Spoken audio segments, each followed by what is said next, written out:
কইতাম ইউ মাদারফাকার পাশা, তুই একটা জিনিস, তুই একটা চিজ। আরিফিন, তুই কইলাম হালকা বেয়াদবি করতেছো। পাসপোর্ট তো আমি নোয়াখালী রাখি এসেছি। আলহামদুলিল্লাহ, খুব ভালো করছো, আমার বাঁচাই দিছো ভাই। রিয়াল ভাই, অনেক প্যারা হইতো। পাশা ভাই, আমাকে বরিশালে পাওয়া যায় না এমন একটা জিনিস আছে, বাজারে আতান দিলে আপনার মতো দিকে পাশাও পাওয়া যায়। আমি প্রতিদিন সকালে কুত্তার মতো বুকডাউন মারি। আপনার প্রতিদিন কুত্তার মতো বুক ডাউন দেওয়ার দরকার নাই। আপনি আপনার মানসিক চিকিৎসা করেন, আপনার মাথায় সমস্যা আছে। আপনার একটা কমপ্লিট সাইকো ননসেন্স আপনি। তুই চাকরি করে ধ্বংস হয়ে যাবি।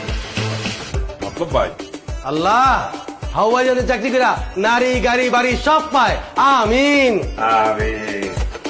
এই বাসায় উঠার পর বুয়া যদি খাবারের লবণ কম দেয় আমি আপনার থাপড়ামো, বুয়া যদি খাবারের লবণ বেশি দেয় আমি আপনার থাপড়ামো, আকাশে যদি রোদ বেশি উঠে আমি আপনার থাপড়ামো, আকাশে যদি মেঘ করে বৃষ্টি হয় আমি আপনার থাপড়ামো। ওর জীবনে এখন দরকার ভরপুর সেক্স, তাইলেই দেখবি আরিফিন চাঙ্গা হয়ে গেছে।